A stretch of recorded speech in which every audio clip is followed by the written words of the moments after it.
Por otro lado también tenemos, y la anemia sideroblástica. ¿Dónde estaba el problema aquí? En la parte del... Sí, en la protoporfirina, ¿sí? Muy bien, correcto. Muy bien, entonces vamos a empezar el día de hoy hablando de las anemias hipoproliferativas, esa segunda columna que acabamos de ver, ¿no? Empezamos con las anemias hipoproliferativas y tenemos todas estas. Tenemos la anemia ferropriva en primer lugar, como la más importante a nivel mundial, la anemia de las enfermedades crónicas, la anemia megaloblástica y la anemia sideroblástica. Las que vamos a ver hoy son estas primeras dos, empezando por supuesto por la principal causa de anemia del mundo. ¿Cuál es? La anemia ferropriva, ¿sí? Es la principal causa de anemia del mundo. Y para iniciar nuestro estudio, ¿no? Si vamos a hablar de anemia ferropénica o ferropriva, la primera cosa que tenemos que entender muy bien es acerca del hierro. El hierro que nosotros vamos a hablar desde ahora del ciclo del hierro, ¿sí? Es lo que vamos a ver.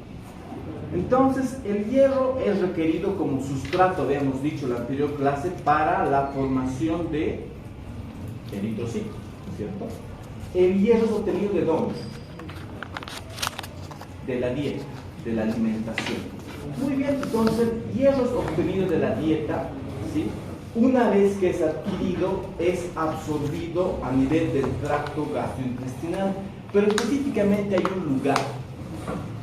¿Alguien se acuerda dónde es el lugar principal donde se absorbe hierro? Hay una pista por aquí. Intestino delgado. Sí, es el intestino delgado, pero el intestino delgado en su porción proximal. Es importante entender que en la porción distal no se puede reabsorber hierro, ¿sí? Entonces es el intestino delgado en su porción proximal. Ahí estaríamos hablando básicamente de duodeno y yeyuno. Entonces, ¿dónde es que se absorbe este hierro adquirido de la dieta? Una vez más, en el intestino delgado, en la porción proximal, específicamente en el duodeno y en el yeyuno. Entonces, ¿qué es lo que pasa? Acabamos de absorber ese hierro y ese hierro ya está dentro del organismo, pero tiene que ser transportado al lugar donde realmente interesa, donde tiene que ir el hierro. Ya hemos hablado de eso en la primera clase, bueno, la anterior clase. ¿Dónde? ¿Dónde es que va el hierro para servir de sustrato para la formación de los glóbulos rojos? ¿Dónde va? A la médula ósea, pero a la médula ósea roja, ¿no? A la médula ósea roja, donde ocurre la eritropoiesis. Sí, muy bien. Entonces, alguien necesita llevar ese hierro. No es que el hierro, una vez que entra en la circulación, automáticamente va y se queda dentro de la médula ósea. Necesitamos de alguien que le muestre el camino, ¿no? Para que él sepa dónde tiene que ir. Y ese alguien es una proteína transportadora de hierro, ¿no? Esa proteína también la hemos visto en el primer bloque de nefrología, ¿no? Que es, aquí está, es la transferrina, ¿no? Esa transferrina es una proteína que se sintetiza ¿dónde? En el hígado, ¿se acuerdan? Hemos visto esto cuando hemos hablado de nefro, ¿o no? Sí, hemos visto. Incluso hemos hablado de una enfermedad, de un síndrome que cursa con una anemia refractaria al hierro. ¿Cuál era ese síndrome? Hemos visto hace poquito, había un síndrome que se caracterizaba por que el paciente presentaba una anemia que era refractaria al tratamiento con sulfato ferroso, porque el problema no era el hierro, el problema era que no tenía esta proteína. Era el síndrome nefrótico. Era el síndrome nefrótico. Ya, muy bien. Entonces, la transferrina, como sabemos, va a ser una proteína transportadora de hierro hacia la médula ósea roja. Muy bien, perfecto. Entonces, una vez que llega a la médula ósea roja, ¿qué es lo que pasa? Empieza la eritropoiesis, sí. ¿Qué más? ¿Dónde vemos, chicos, que se encuentra la médula ósea roja principalmente?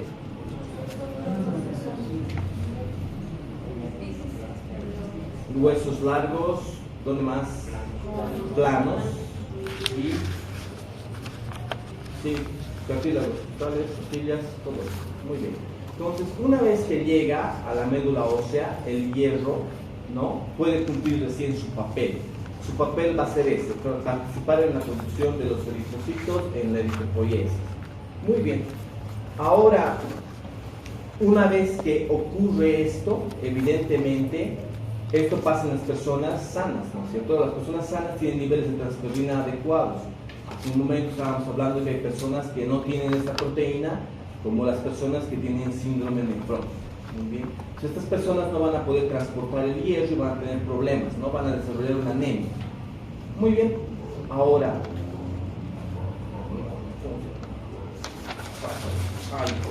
perfecto. Este hierro que va a llegar acá a la médula ósea, que va a producir este hematito, este glóbulo rojo que se ve aquí abajo, con la introducción de la hemoglobina, ¿no?, ocurre de forma adecuada ante la presencia del hierro obtenido de la dieta.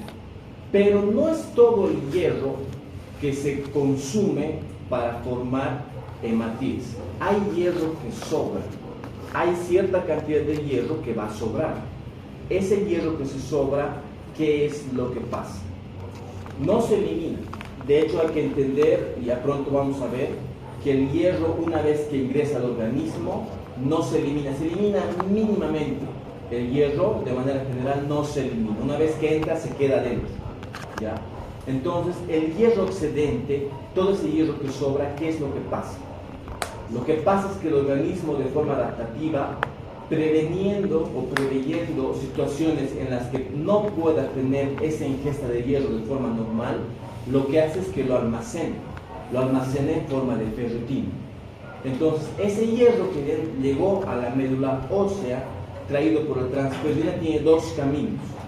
La mayor parte, un 90%, se va a convertir en eritrocitos y va a participar en la formación de la eritropoiesis y en la formación de la hemoglobina para crear el glóbulo rojo. Pero una pequeña parte de esto no va a ser excedente, y ese excedente va a ser almacenado en forma de ferritina, ¿no? Entonces, este hierro va a quedar almacenado en forma de ferritina y va a quedar guardado, ¿no? Pero la mayor parte del hierro está aquí, en el hematito. Ahora, veamos. Sí. ¿Dónde se guarda ¿La ferritina? ¿Dónde? ¿En qué órgano se almacena? Buena pregunta para ustedes. ¿Dónde queda la ferritina? ¿Dónde está la ferritina? Yo sé que no es la primera vez que escuchan transferrina, ferritina y demás. ¿Dónde está la ferritina acumulada? ¿En el hígado? Sí, en mayor parte. Muy bien, entonces el organismo es muy hábil, ¿no?, para tratar este hierro que ingresa de la dieta, ¿no? Pero ¿qué pasa cuando este hematí envejece después de 120 días? Habíamos dicho que va a un lugar, ¿no? Va al vaso y se destruye. Cuando se destruye, se desdobla el contenido, ¿no? La protoporfirina, como ustedes saben y se acuerdan, se desdobla en biliverdina y bilirrubina. Por eso cuando hay hemólisis, el paciente puede hacer ictericia, porque ese pigmento está libre, ¿ya? Eso pasa con el pigmento M. Pero ¿qué pasa con la fracción globina? De ahí sale el hierro. ¿Qué pasa con el hierro que es liberado? Vuelve a ser captado por la transferrina y vuelve a ser llevado a la médula ósea, en realidad. O sea, por eso les he hablado desde el principio de un ciclo. Esto que estamos viendo tan simple en estas imágenes, pues es algo muy importante. Este es el ciclo del hierro, ¿sí? Por lo tanto, ese hierro que es liberado por la destrucción de los macrófagos esplénicos, habíamos visto en la anterior clase que ocurre acá, ¿no? Ese hierro es captado de nuevo por la transferrina y es vuelto a llevar a la médula ósea para que se repita el ciclo, para que se vuelva a formar otro hematín, ¿no? Básicamente eso es lo que va a ocurrir. Ahora, por eso es importante esta frase que les decía al principio. El hierro, una vez que entra al organismo, no sale más. Es cierto que en las heces es eliminada cierta cantidad, pero es muy mínima. En realidad el hierro se queda almacenado dentro del organismo. Ahora la pregunta es, si esto ocurre, tal como les estoy diciendo, ¿no? Que una vez que, incluso cuando hay hemólisis, ese hierro que se libera es reabsorbido de nuevo, ¿cómo es que se produce una anemia ferropriva? Si el organismo mismo tiene un ciclo para prevenir que pase, porque además tiene reservas de ferritina. ¿Cómo es que ocurre una anemia ferropriva? ¿Por qué? Si el hierro no sale, no se elimina. ¿Qué piensan?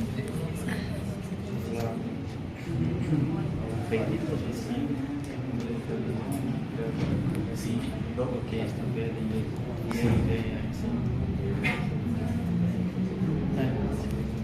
¿Alguna otra idea?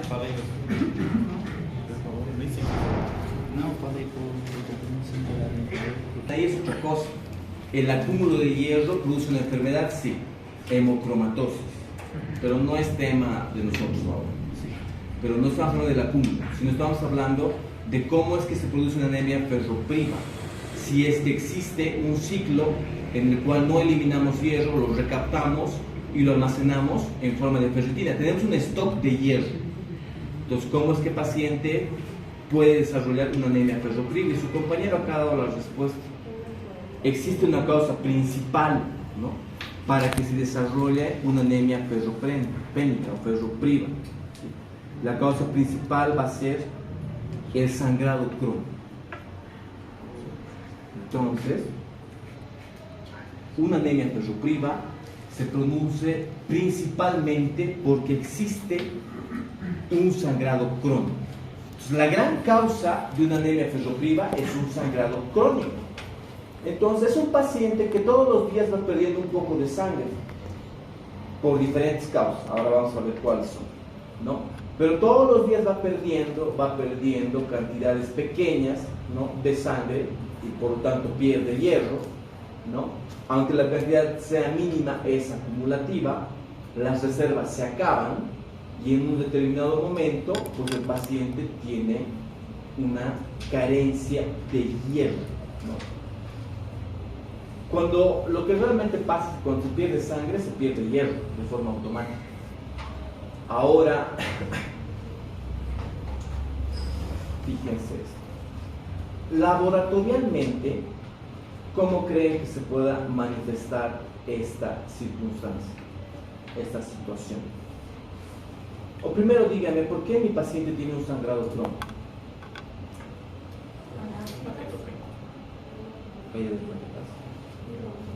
¿Por qué podría tener un paciente un sangrado crónico? ¿Qué tipo de pacientes se imaginan ustedes cuando decimos un paciente que tiene un sangrado crónico? Úlcera. Úlcera. Úlcera puede ser. Eso es lo más raro, sería, ¿no? Pero algo más común. ¿Un aborto? ¿Qué? ¿Aborto? Sí, pero no es crónico. Porque un aborto es una fase, una etapa. Sí, claro. No, ¿qué tal? ¿La mujer puede ser el ciclo menstrual? Sí, lo mismo que dice tu compañero. O sea, puede ser una metorragia, un sangrado intermenstrual si quieres, o un sangrado en su momento, pero abundante, en un paciente joven. En un paciente adulto mayor,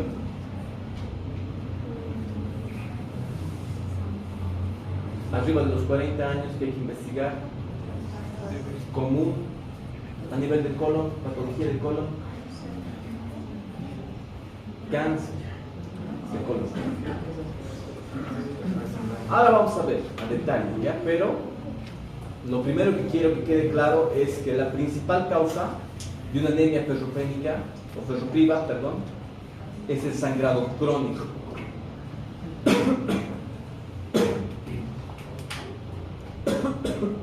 Ahora, con todo lo que hemos visto, ese dibujito de hace rato, ese cuadro, vamos a intentar entender la repercusión laboratorial y clínica, porque es lo más importante.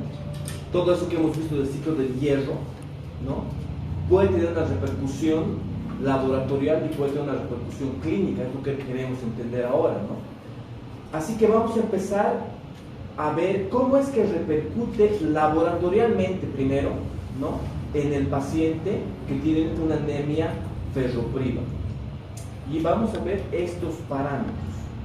Vamos a empezar a organizar esto para facilitar el razonamiento, pensando en un paciente que tiene una pérdida crónica. Hemos dicho ya, por ejemplo, puede ser una mujer con un flujo menstrual exagerado, ¿no?, o un paciente viejo con un tumor en el colon. Ambas situaciones producen sangrado. Muy bien. Entonces, mi paciente, ¿qué es lo que tiene? Tiene una pérdida de sangre. Ahora, este paciente, conforme empieza a perder sangre, inmediatamente tendrá una anemia ferropriva. La respuesta es no. El paciente empieza a perder sangre, lo primero que cae son las reservas, porque el organismo lo primero que intenta hacer ante la pérdida es adaptarse, así que agota todas las reservas de ferritina que tiene, ¿no?, en primer lugar, para intentar compensar ese sangrado. Por eso es que la primera manifestación laboratorial que vamos a ver es una caída de la ferritina. Va a estar menor a 30. Lo normal es de 30 a 100. Mi paciente clásica y típicamente va a tener una ferritina menor a 30. Es la primera manifestación laboratorial. Ahora, el hígado, ¿qué es lo que hace? El hígado se da cuenta que el organismo está teniendo una caída de hierro. En su intento por compensar, lo que hace es producir más transferrina, ¿sí? Porque el hígado no puede introducir hierro a la dieta. El hígado no te puede obligar a que consumas hierro de forma automática. El hígado lo único que hace, porque no sabe la causa, es intentar compensar aumentando la producción de esta proteína. Por eso es que la segunda manifestación laboratorial importante va a ser un aumento de esta proteína transportadora del hierro, ¿no? Entonces, el hígado intenta compensar esa pérdida. Ahora, aquí está la parte importante, ¿sí? Hemos dicho que lo que primero cae es la reserva de hierro. Perfecto, hay una caída de las reservas de hierro. Muy bien.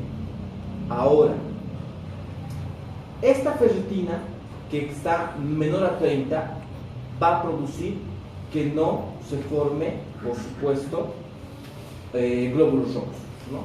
Se interfiere todo ese ciclo que habíamos visto.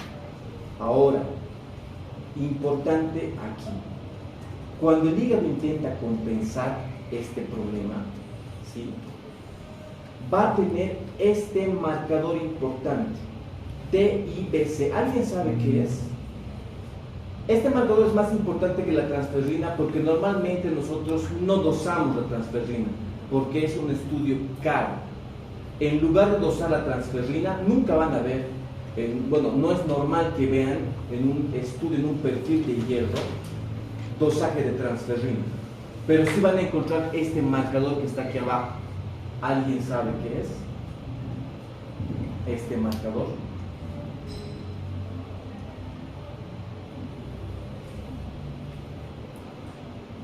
¿No? Es la capacidad total de fijación de hierro. Total Iron Binding Capacity. Obviamente este marcador va a estar aumentado. ¿Quién se ha dado cuenta por qué? Aquí dice que lo normal es de 250 a 360, no es 3600, está mal, ¿ya? Es 360, ¿ya? Es lo normal. 250 a 360, pero va a estar más de 360. ¿Quién entiende por qué? sabemos que la ferritina cayó, se acabaron los depósitos, sabemos que el hígado intenta compensar aumento de la transferrina, pero ¿por qué este marcador, que es la capacidad total de fijación del hierro a la transferrina, está aumentado? ¿Quién se le ocurre alguna idea de por qué pasa esto? Quizá al momento de poder como compensar, hay ese aumento como descontrolado. Tiene que ver con eso. Y vamos a ver esta imagen para entender. Dime. La transferrina, como es una proteína de transportación, tiene que agarrar a la ferritina o al hierro para Sí. agarrar y transportarlo. Según la lógica, con la capacidad que da con esta TIBC es con la que va a agarrar, o sea, mayor cantidad la transferrina, no digo la ferritina o los depósitos de hierro. Entonces, como le da mayor funcionalidad a la transferrina de captar más hierro para poder transportar. Para intentar compensar. Entonces, aquí está, ¿sí? Esta va a ser nuestra molécula de transferrina. Aquí está, tenemos 1, 2, 3, 4, 5, 6, 7, 8 moléculas de transferrina, y cada una de estas moléculas está, por supuesto, adherida o tiene la capacidad de ligarse, digamos que a 2 hierros. Aquí está, 2, 2, 2, 2, 2. Entonces tengo 8 transferrinas. Mi capacidad de ligar a la transferrina va a ser de 16, ¿sí? De 8, cada uno agarra 2, tengo 16. Esto sería, digamos, lo normal. Pero, como existe un aumento de transferrina, ahí está. Entonces hay un aumento de transferrina y ese marcador está midiendo toda esta capacidad de unión al hierro. Por lo tanto, acá está aumentado, está duplicado, se dobla, ¿sí? Se dobla, ¿por qué? Porque se aumenta esa proteína, se aumenta la transferrina, ¿no? Por lo tanto, aumenta la capacidad de ligación o de unión al hierro, ¿no? Por eso es que ese marcador nos sirve para medir de manera indirecta, ¿no? De manera indirecta los niveles de transferrina. Como no podemos usar la transferrina porque es un estudio caro y difícil, lo que hacemos es nos fijamos ese marcador TIBC. Si está aumentado, inmediatamente pensamos que la transferrina también tiene que estar aumentada. Ese es el razonamiento, nada más. Entonces aquí está, una vez más. Transferrina cae, transferrina sube. Como no podemos dosar esta de forma normal, dosamos este marcador, TIBC. Si está aumentado, más de 360, vamos a decir que también está aumentada la transferrina. Es un estudio indirecto, ¿sí? Para medir la transferrina de forma indirecta. Ahora, una vez que ocurre esto, en algún momento, cuando se acaba el stock, ¿no?, de esta ferritina, porque se acaba por completo, no entra nada, ahí recién el hierro sérico empieza a caer, ¿sí? El hierro no es lo primero que cae, si se fijan en esta secuencia, lo primero que cae es la ferritina. Entonces, cuando los niveles se acaban por completo, recién los niveles séricos de hierro empiezan a caer y se miden menos de 30. Lo normal es de 60 a 150, va a estar menor a 30 de forma típica y clásica, ¿sí? Muy bien.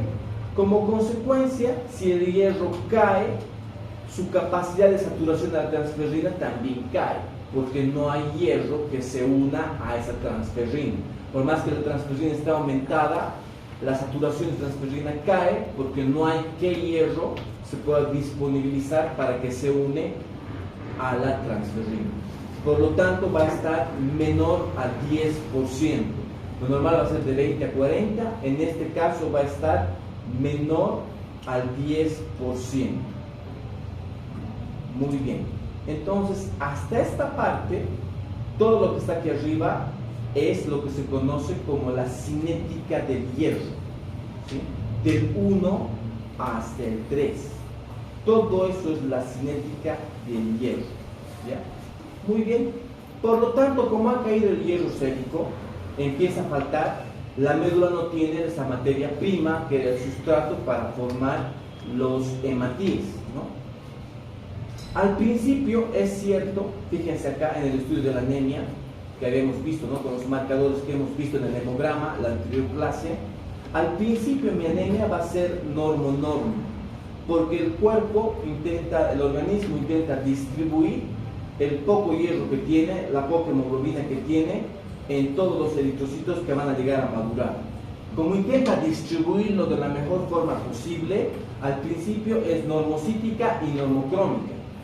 Pero conforme las reservas de ferritina se acaban y no hay más hierro, también el hierro cae, mi anemia empieza a ser microcítica, hipocrómica de forma clásica.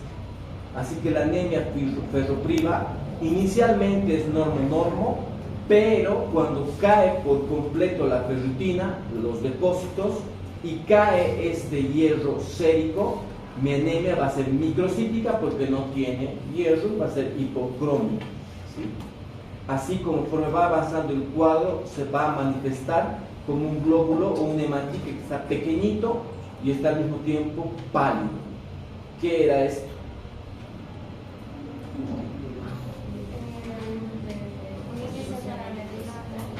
Era un índice, ¿no? El índice de anisocitosis, ¿no es cierto? Fíjense que la anemia ferropriva va a estar elevado. ¿Por qué creen?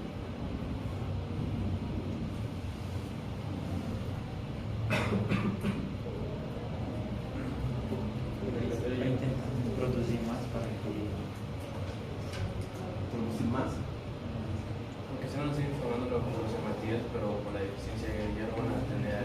Algunos tendrán algo de hemoglobina, otros no tendrán, van a tener muchas formas, por eso están microcíticos, otros están normales. Por ese cambio en la morfología que se va a presentar, el índice de anisocitosis se va a ver afectado y va a estar mayor a 14%. ¿Sí? Y el último hallazgo, que es este que está aquí, que dice que hay un aumento de plaquetas que conocemos como trombocitosis, es un poco difícil de entender si no sabemos lo que es la hematopoiesis. ¿Por qué creen que suben las plaquetas? Si vemos este cuadrito. ¿Por qué?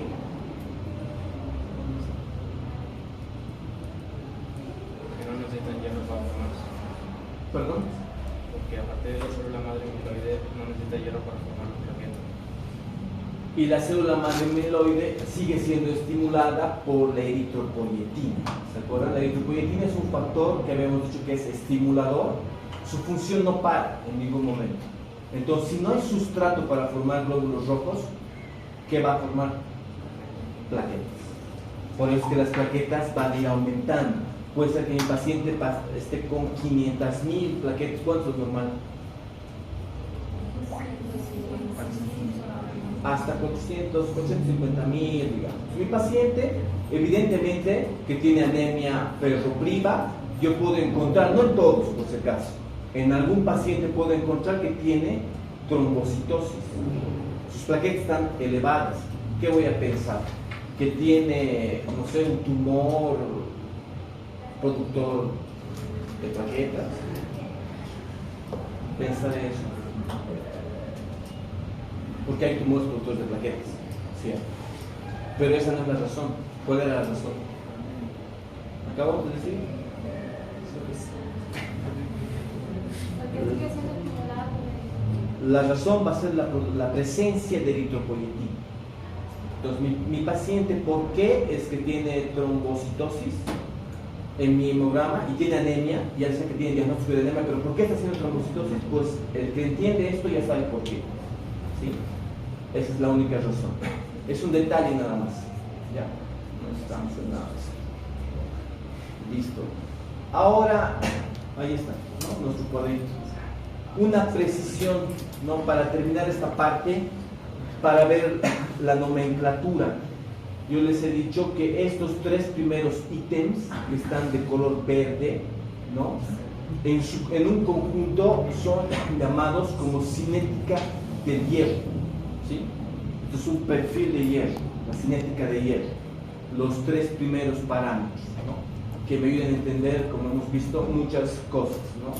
Y todo lo que está aquí abajo de color azul es lo que nos muestra el hemograma de forma natural.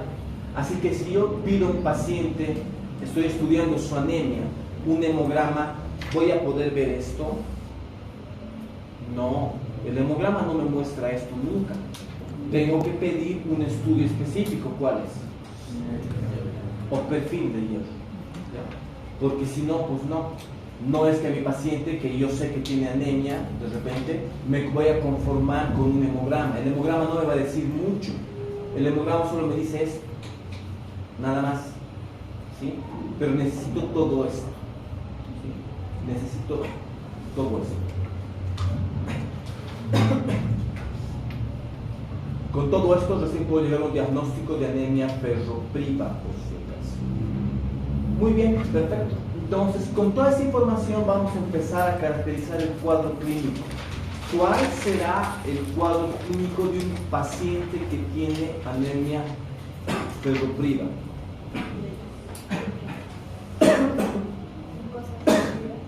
Esto lo vamos a organizar bastante bien, ¿sí? ¿Qué es lo que le falta a un paciente que tiene anemia ferropriva? Hierro. Mi paciente, por la pérdida de hierro, se va a caracterizar básicamente el cuadro clínico en dos tipos, ¿no? Hay, digamos, manifestaciones que tienen que ver con síndromes anémicos en general, que es común en cualquier anemia, y hay manifestaciones clínicas que son específicas del déficit nutricional. Entonces son dos cosas que no podemos mezclar. Lo que voy a anotar acá arriba son síntomas o van a ser manifestaciones clínicas que un paciente que tiene anemia va a presentar, pero no necesariamente tiene una anemia ferropriva. Son manifestaciones generales de la anemia, ¿sí se entiende? Y lo que voy a anotar aquí abajo son características específicas de un paciente que tiene un déficit nutricional, por lo tanto tiene una anemia ferropriva, ¿ya? Entonces lo primero que vamos a ver, ¿sí?, es que mi paciente, como manifestación general, puede tener palidez, astenia, cefalea y angina. ¿Quién me dice por qué?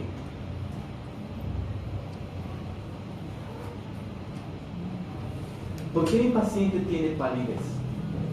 Es que por el aire, falta de oxígeno. Ya, sí, por la falta de oxígeno a los tejidos. Sí, no tengo hematíes, por lo tanto hay poco oxígeno que llega a los tejidos. Tengo palidez. ¿Por qué mi paciente tiene astenia?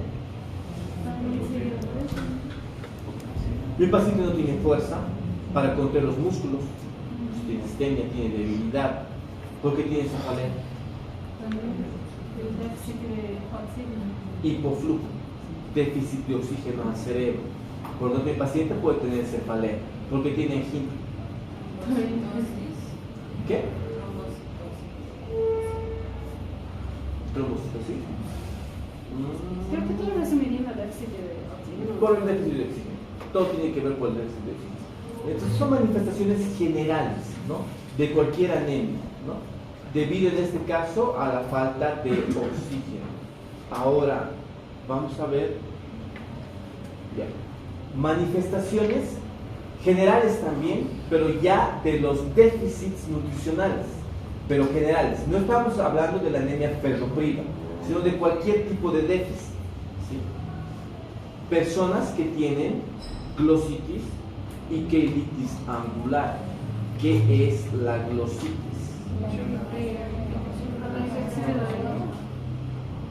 Una inflamación de la lengua. ¿Qué más se pueden decir? ¿Algo más? Vemos un dibujo.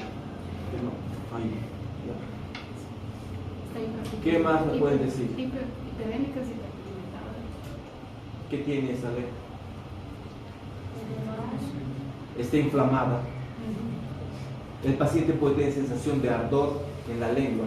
¿Sí? ¿Qué más? Pierde las papilas, es la famosa lengua de papilada. Todo eso es una glositis, ¿sí? Es ardor, inflamación, pérdida de papilas, ¿sí? Mi paciente, cuando tiene un déficit nutricional, tiene esa manifestación clínica, ¿no?, una glositis. ¿Y esto que está acá? Esto. ¿Qué es una queilitis angular? ¿Cómo se pone la herida? Es una especie de herida, ¿sí? Es una especie de herida que está justo en el ángulo de la boca, como un corte, ¿no? Y puede ocurrir. Entonces, estas son causas o son sintomatología propias de cualquier déficit nutricional. Puede ser déficit de B8, de B12, cualquier sustancia, ¿sí? Hasta acá estamos con características generales. Pero ahora vamos a ver cuáles serían esas características específicas, ¿no?, de un déficit nutricional de hierro. Cuando mi paciente tiene carencia de hierro, la primera manifestación que puede presentar es algo que se ve en los libros como una perversión del apetito. ¿Qué entienden por perversión del apetito? ¿Aumento? No, no es un aumento. Alimentos extraños, ¿como qué?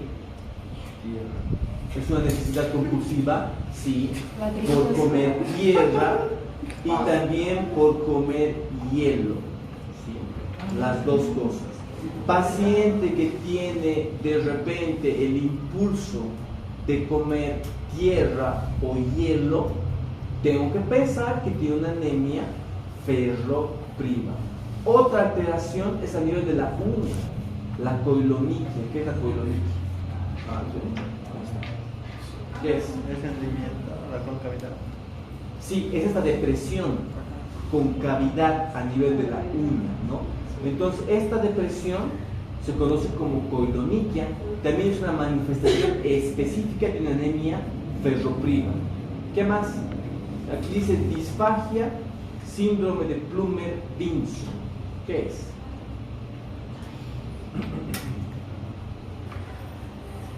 ¿Qué es? Sé que han escuchado, han debido escuchar. Tiene que ver con la formación de una membrana. Una membrana que aparece ¿dónde? En la luz del esófago. Esa membrana, con el tiempo, va a ocasionar una obstrucción. Esa obstrucción lleva a disfagia. A todo ese conjunto, a esa combinación de cosas se conoce como la disfagia de Plummer-Vinson, que es característica de las anemias ferroprimas. ¿Sí? Básicamente es eso, nada más. Entonces, estas son las manifestaciones específicas, clínicas, de una anemia ferroprima. Perfecto. Tratamiento. Hay dos cosas que hay que hacer antes de pensar en el tratamiento. ¿Cuáles?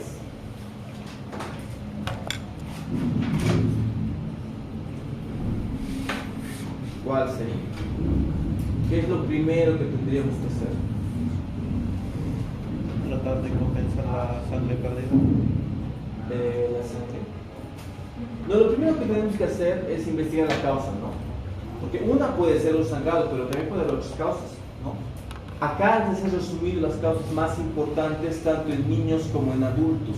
En niños, la primera causa en niños es la prematuridad. ¿Por qué? ¿Por qué un niño prematuro hace anemia ferroprima?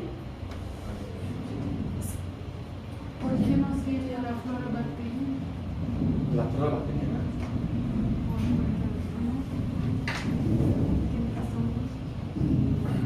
¿Qué es lo que no tiene un niño prematuro? No tuvo tiempo de construir sus reservas de hierro. No tuvo tiempo. No tiene reservas de hierro.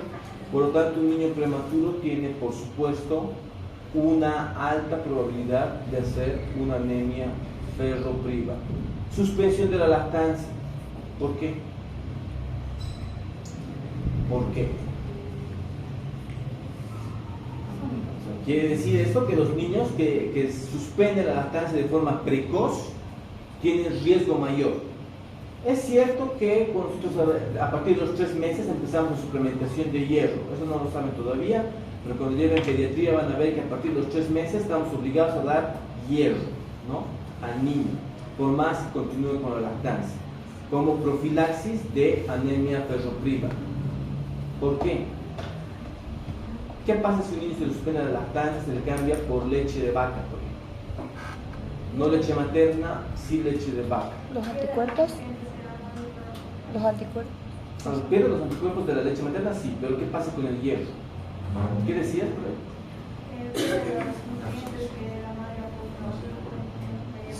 Sí, pero específicamente, ¿cómo es el hierro de la proteína, o sea, cómo es el hierro que viene de la leche de vaca?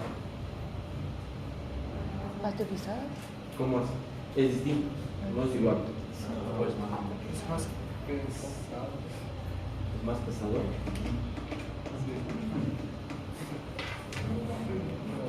A ver, ¿cómo es el hierro que viene de la leche de vaca? Una capacidad de reabsorción menor, ¿sí? Por lo tanto no se puede reabsorber tanto como el hierro de la leche materna. Por lo tanto, este niño puede hacer fácilmente una anemia ferropriva. Anquilostomiasis. ¿Quién se acuerda del anquilostoma Manson? Parásito intestinal. ¿Qué es lo que hace? Va al duodeno, ¿no? ¿Qué es lo que hace?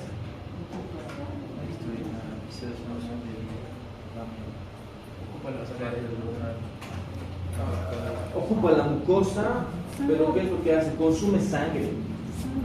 Consume sangre.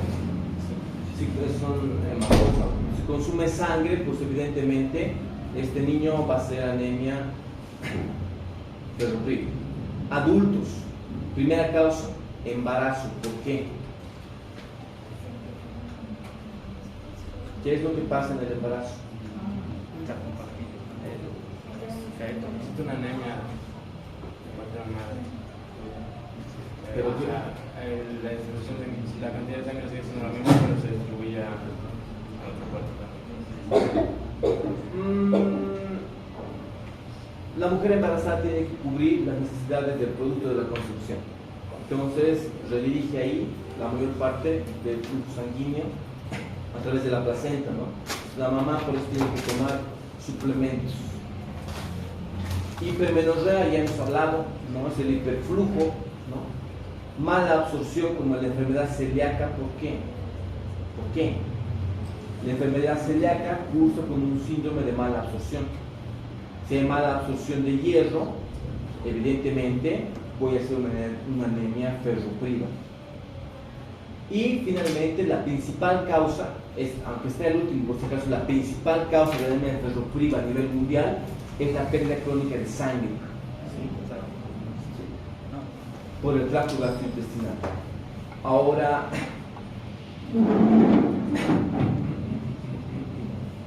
ya que tenemos identificado el problema, digamos que identificamos cuál de estos es el problema, tenemos que dar el tratamiento. ¿Cuál sería el tratamiento si no tiene hierro en el paciente? Hierro. Entonces, reponemos hierro. ¿Sulfato ferroso?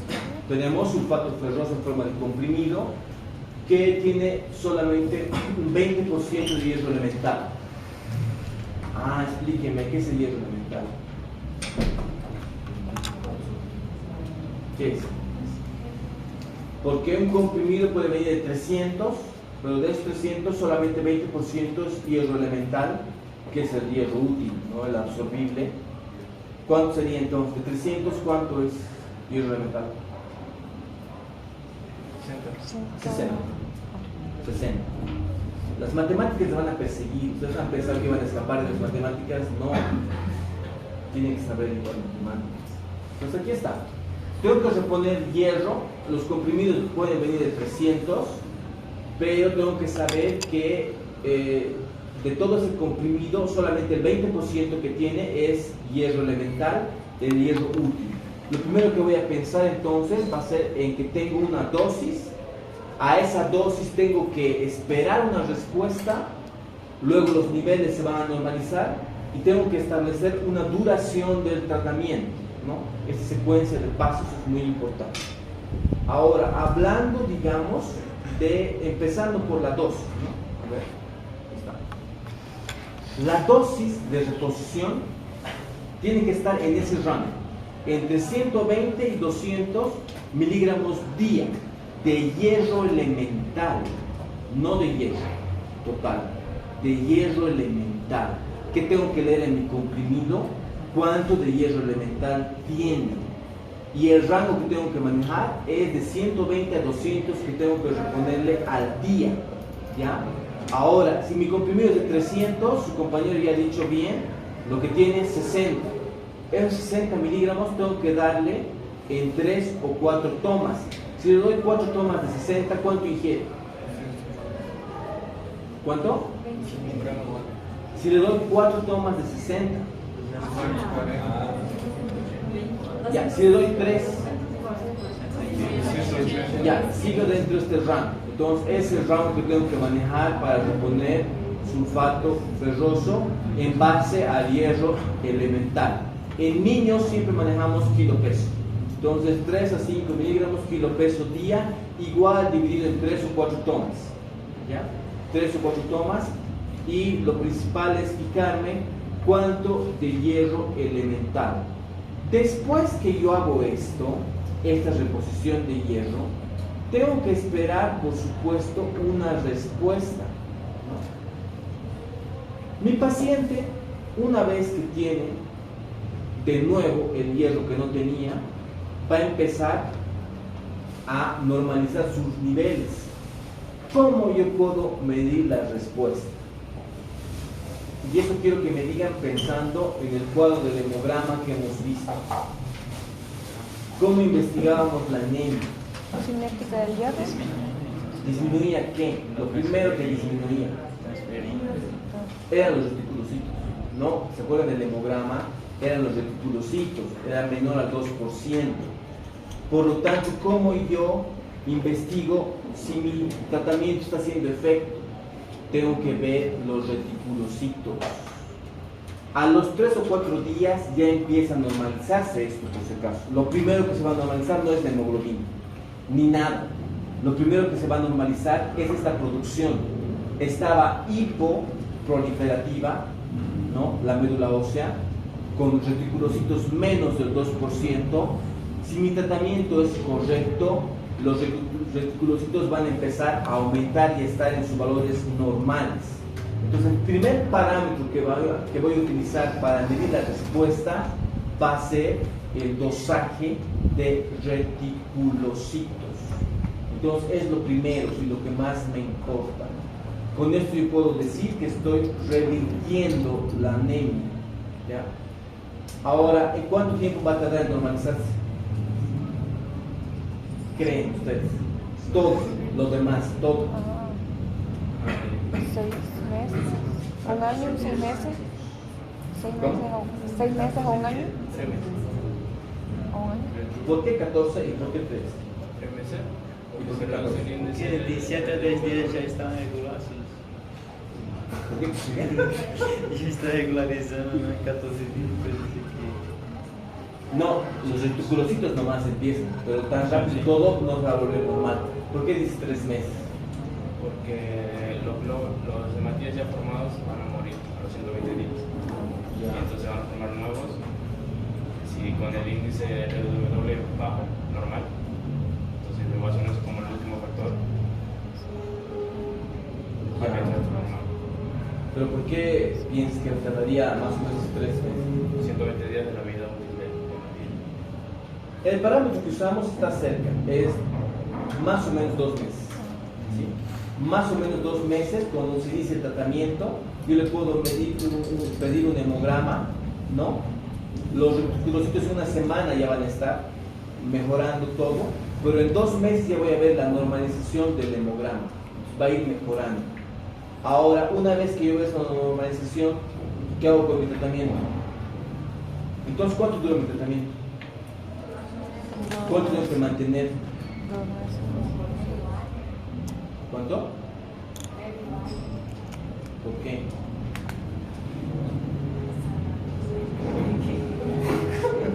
¿Por qué medio año?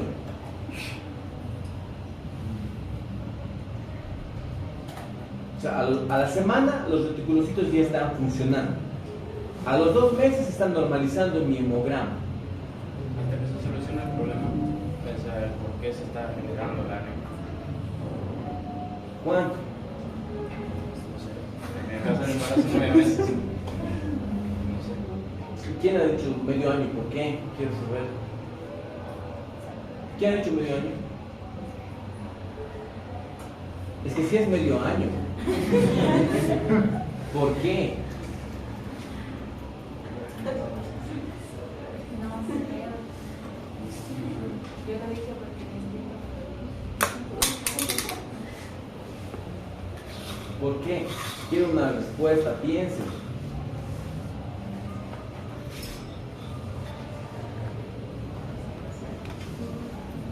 Hasta aquí. Respuesta. Porque tengo que reponer el stock. El stock eran, ¿quiénes? ¿Cómo se almacenaba el hierro? Informe de ferritina. Ya, entonces hasta que mi ferritina, ¿cuánto tiempo tarda en almacenarse de nuevo? 6 meses. ¿Sí? Aquí está. Entonces la ferritina cuando está mayor a 50, yo puedo decir que el stock se ha recuperado. Entonces tengo que dosar la ferritina en cuánto tiempo? Más o menos 6 meses. Muy bien. Es la primera parte de las anemias hipoproliferativas. Y ahora vamos a ver la anemia de las enfermedades crónicas, pero en 10 minutos. ¿Sí?